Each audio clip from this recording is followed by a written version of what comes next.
भारत में पैसा कैसे छपता है? सरकार ज्यादा पैसे छापकर सबको अमीर क्यों नहीं बना सकते? हेलो दोस्तों, कैसे हैं आप सब? दोस्तों, आपको बता दें कि भारतीय करेंसी के नोट भारत सरकार और रिजर्व बैंक ऑफ इंडिया द्वारा छापे जाते हैं और ये सिर्फ सरकारी प्रिंटिंग प्रेस में ही छापे जाते हैं। देश भर में 4 प्रिंटिंग प्रेस हैं, नासिक, देवास, मैसूर और पश्चिम बंगाल में साल्बोनी। दोस्तों, यहीं पर नोट छपाई का काम किया जाता है।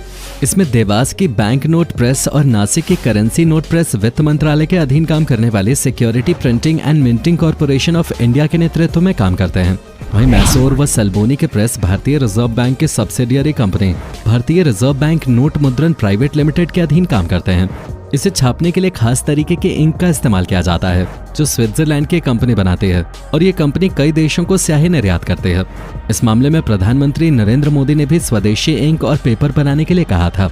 कहा जाता है कि इसमें इंटैग्लियो, फ्लोरेसेंस और ऑप्टिकल वेरिएबल इंक का इस्तेमाल होता है। अलग अलग इंक अलग अलग काम करते हैं। इसका पेपर भी खास तरीके से तैयार किया जाता है। वैसे तो भारत की भी एक पेपर मिल होशंगाबाद में है। ये नोट और स्टैंप के लिए पेपर बनाती है। हालांकि भारत के नोट में लगने वाला अधिकतर पेपर जापान और यूके से आयात किया जाता है। आरबीआई अधिकारियों के अनुसार 80% नोट विदेशी कागज पे छपते हैं और सिक्के भी 4 मिनट में बनाए जाते हैं। अब आपको नोट के इतिहास के बारे में बताते हैं। ब्रिटिश सरकार ने साल 1862 में पहला नोट छापा था जो कि यूके की कंपनी द्वारा छापे जाते थे। करीब 200 साल बाद 1920 में ब्रिटिश सरकार ने नोट को भारत में छापने का फैसला किया और अब भारत में 4 नोट छापने की प्रेस है। अब सवाल आता है कि आखिर कौन सा नोट कितने रुपए में छपता है। आपको बता दें दोस्तों कि 500 के नोट पर 2.65 रुपए खर्च होते हैं। 200 के नोट पे 2.48 रुपए खर्च होते हैं। 100 रुपए के एक नोट को प्रिंट करने का खर्चा 1.51 रुपए है। 50 रुपए के नोट पे 1.22 रुपए खर्च होते हैं। 20 के नोट को छापने का खर्च 10 रुपए के नोट से कम पड़ता है। सरकार को 1 पैसा ही खर्च करना पड़ता है इस पर। वहीं 10 रुपए के नोट को छापने का खर्चा 1.01 रुपए है। दोस्तों, अब जो नोट बनाए जा रहे हैं वो पुराने वालों से सस्ते में बन जाते हैं। एक आरटीआई में बताया गया कि पुराने नोट के बजाय नए नोट को छापने का खर्च कम है। पुराने 500 रुपए के नोट को छापने का खर्चा 3.09 रुपए है। वहीं नए नोट को छापने का खर्चा 44 पैसे कम है। SPMCIL के स्वामित्व वाले 4 टकसालों में सिक्के ढाले जाते हैं। टकसाल मुंबई, हैदराबाद, कोलकाता और नोएडा में स्थित हैं। आरबीआई अधिनियम की धारा 38 के अनुसार केवल रिजर्व बैंक के माध्यम से ही सिक्कों को प्रचलन के लिए जारी किया जा सकता है। भारत में वर्तमान में 10, 20, 50, 100, 200, 500 और 200 की कीमत वाले बैंक नोट जारी किए जा रहे हैं। इन नोटों को बैंक नोट कहा जाता है क्योंकि ये भारतीय रिजर्व बैंक द्वारा जारी किए जाते हैं। 2 और 5 रुपए के मूल्य वर्ग के नोटों की छपाई बंद कर दी गई है और इन मूल्य वर्गों को गढ़ा गया है क्योंकि इन बैंक नोटों की छपाई और सर्विसिंग की लागत उनके जीवन के अनुरूप नहीं थे। हालांकि पहले जारी किए गए ऐसे बैंक नोट अभी भी प्रचलन में पाए जा सकते हैं और ये बैंक नोट वैध मुद्रा बने हुए हैं। 1 रुपए के नोट भारत सरकार द्वारा समय समय पर जारी किए जाते हैं और ऐसे नोट जिनमें पूर्व में जारी किए गए नोट भी शामिल हैं लेन देन के लिए वैध मुद्रा बने हुए हैं। विदेश से औरंगाबाद आए हुए पेपर को कैसे छापा जाता है? सबसे पहले पेपर को मशीन में डाला जाता है। मशीन से निकले नोटों के शीट पर अच्छे और खराब नोटों को अलग अलग कर दिया जाता है। इसके बाद सही नोटों पर नंबर डाला जाता है। नंबर डालने के बाद एक नोट चेक किया जाता है। खराब नोटों का क्या करते हैं? जब नोट खराब हो जाते हैं तो उन्हें बैंक में जमा कर दिया जाता है। बैंक इन नोटों को मुख्य कार्यालय में भिजवा देते हैं। वहाँ उनकी जांच होती है और उनकी जगह नए नोटों को छाप दिया जाता है। क्या आपने कभी सोचा है पैसे हम तक कैसे पहुँचते हैं? इंडियन रिजर्व बैंक के देश में 18 ऑफिस हैं। अहमदाबाद, बेंगलुरु, भोपाल, बेलापुर, मुंबई, कोलकाता इत्यादि। सबसे पहले नोट्स ऑफिस में पहुंचते हैं और फिर इसके बाद इन्हें अलग अलग बैंक्स में भेज दिया जाता है।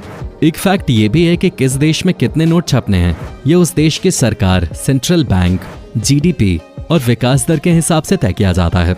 हमारे देश में रिजर्व बैंक तय करती है कि कब और कितने नोट छापने हैं। एक बार में कितने नोट छापे जाएंगे ये भी आरबीआई के द्वारा तय किया जाता है। नोटों की छपाई मिनिमम रिजर्व सिस्टम के आधार पर तय किए जाते हैं। ये प्रणाली भारत में 1957 से लागू है। इसके अनुसार आरबीआई को ये अधिकार है कि वो आरबीआई फंड में कम से कम 200 करोड़ रुपए मूल्य की संपत्ति अपने पास हर समय रखे। इतनी संपत्ति रखने के बाद आरबीआई सरकार की सहमति से जरूरत के हिसाब से नोट छाप सकते हैं। अब आपको बताते हैं कि ये कैसे और कौन तय करता है कि अब नए नोट छाप लेने चाहिए। चलिए अब हम इसके नियम भी जान लेते हैं। क्या आपको लगता है कि सरकार की ओर से कभी भी नोट छापे जा सकते हैं? अगर आपको लगता है हाँ, तो आपको बता दें कि ऐसा बिल्कुल नहीं है। इसके लिए सरकार को कई तरह के नियम फॉलो करने होते हैं। भारत में नए सिक्के छापने का अधिकार रिजर्व बैंक ऑफ इंडिया के पास है। जब आपके पास पैसे नहीं होते हैं या पैसे की जरूरत होती है तो आपका भी मन करता होगा कि एक पैसे छापने वाली मशीन आ जाए तो पूरी टेंशन खत्म हो जाए। लेकिन ऐसा तो वो लोग भी नहीं कर सकते जिनके पास नोट छापने की मशीन है, यानी खुद रिजर्व बैंक ऑफ इंडिया या भारत सरकार भी ऐसा नहीं कर सकता है। उन्हें भी कई नियमों को ध्यान में रखते हुए नोट की छपाई करनी होती है, जिसके बाद ही बाजार में नोट आ पाते हैं। ऐसे में जानते हैं कि आखिर नोट किस आधार पर छापे जाते हैं और कब ये पता चलता है कि अब नोट छापने की जरूरत है। भारत में नए सिक्के छापने का अधिकार रिजर्व बैंक ऑफ इंडिया के पास है। 1 रुपए के छोड़कर सभी नोट आरबीआई छापता है, जबकि 1 रुपए का नोट भारत सरकार की ओर से छापा जाता है। खास बात यह है कि आरबीआई 10,000 रुपए तक के नोट छाप सकता है और इससे बड़े नोट छापने के लिए सरकार से इजाजत लेनी होती है। पहले आरबीआई कई मानकों को ध्यान में रखते हुए ये पता करता है कि कितने नोट छापने की जरूरत है और फिर इसके लिए सरकार से स्वीकृति ली जाती है। फिर सरकार भी आदेश देने से पहले आरबीआई से इजाजत लेती है और फिर उसके आधार पर अंतिम फैसला लिया जाता है। वैसे आखिरी फैसला सरकार का ही होता है। ऐसा नहीं है कि जब भी देश में गरीबी को मिटाना हो तो नए नोट छाप दो, और चाहे जब नए नोट छाप दिए जाएं। भले ही सरकार के पास नोट छापने का अधिकार होता है, लेकिन ऐसा नहीं है कि चाहे जब कितने भी नोट छाप दिए जाएं। ऐसा करने से अर्थव्यवस्था बिगड़ जाएगी। इससे वहाँ की करेंसी की कीमत काफी ज्यादा कम हो जाती है और महंगाई की दर भी काफी बढ़ जाती है। भारतीय रिजर्व बैंक की स्थापना 1 अप्रैल 1935 को हुई थी। मतलब आजादी से पहले देश में रिजर्व बैंक की नींव पड़ चुके थे। अपनी स्थापना के 3 साल बाद 1938 की जनवरी में आरबीआई ने पहली बार 5 रुपए का करेंसी नोट जारी किया था। इस नोट पर किंग जॉर्ज 6 की तस्वीर प्रिंट हुए थे। इसके बाद 10 रुपए के नोट, मार्च में 100 रुपए के नोट और जून में 1000 रुपए और 10 रुपए के करेंसी नोट जारी किए गए थे। देवास में नोट की स्याही है, जहां पर 10, 50, 500 के नोट छापे जाते हैं। मैसूर में 2000 के नोट छपते हैं।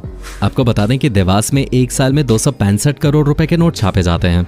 पैसे से पैसा कैसे बनाया जा सकता है? शायद आप ये भी सोच रहे होंगे कि जब सरकार के पास पैसे छापने की मशीन है तो वो कर्ज में क्यों डूबी हुई है? क्या आपने कभी सोचा है कि जब सरकार देश में ही करेंसी छापती है तो फिर सरकार कर्ज क्यों लेती है? सरकार ज्यादा करेंसी छापकर ही विकास कार्य क्यों नहीं कर लेती? आइए हम आपको इसका जवाब बताते हैं। सरकार एक तय सीमा से ज्यादा करेंसी इसलिए नहीं छापते क्योंकि इससे देश में महंगाई बढ़ सकती है। अगर ज्यादा नोट छपेंगे तो इससे लोगों के पास ज्यादा पैसा आ जाएगा। जब ज्यादा पैसा आएगा तो उनकी जरूरतें भी बढ़ेंगी, इससे महंगाई बढ़ेगी। साथ ही हम जिन चीजों का उपभोग करते हैं या सेवाएं लेते हैं वो उतनी ही होंगी, लेकिन बाजार में करेंसी बढ़ जाने से उनकी कीमत में इजाफा हो जाएगा। मतलब कोई देश जितनी ज्यादा करेंसी छापेगा वहाँ उतनी ही महंगाई बढ़ जाएगी। इस बात को एक उदाहरण से समझ सकते हैं। मान लीजिए सरकार ने खूब सारे पैसे छाप दिए और देश के हर नागरिक के पास लाखों रुपए की संपत्ति हो गई। लेकिन अब अगर आप बाजार से कोई चीज लेने जाएंगे जिसकी कीमत पहले 50 रुपए थे, अब दुकानदार उस चीज को 50 रुपए में क्यों बेचेगा? क्योंकि 50 रुपए की अब उतनी कीमत नहीं रही है जितनी पहले थी। साथ ही जब किसी चीज का उत्पादन होगा तो वहां भी उसकी लागत बढ़ जाएगी। जब तक प्रोडक्ट मार्केट में आएगा उसकी कीमत भी बहुत ज्यादा बढ़ चुकी होगी। मतलब अगर ज्यादा करेंसी छापी जाएगी तो फिर छोटी छोटी चीजों के दाम जो आज 5-10 रुपए हैं वो ज्यादा करेंसी छपने की स्थिति में सैकड़ों हजारों में पहुंच जाएगी। यही से ऐसे भी समझ सकते हैं कि मान लीजिए अगर किसी देश में सिर्फ 5 लोग रहते हैं और उनके पास 100 रुपए की करेंसी है, उस देश में 50 किलो चावल पैदा होता है, तो फिर इस तरह से उन 50 किलो चावल की कीमत 1000 × 5 मतलब 500 रुपए होगी। अब अगर सरकार ज्यादा करेंसी छाप देती है तो इन लोगों के पास ज्यादा पैसे आ जाएंगे, लेकिन चावल तो 85 किलो है। ऐसे में ज्यादा करेंसी छपने की स्थिति में इन चावलों की कीमत बढ़ जाएगी। ज्यादा संख्या में करेंसी की छपाई से उस देश की करेंसी डिवैल्यू हो जाएगी। तो दोस्तों आपको पता चल गया होगा कि आखिर नोट कैसे छापे जाते हैं और आखिर हम क्यों ज्यादा नोट नहीं छाप सकते। वीडियो अच्छी लगी हो तो लाइक और अपने दोस्तों के साथ शेयर जरूर कीजिएगा। धन्यवाद।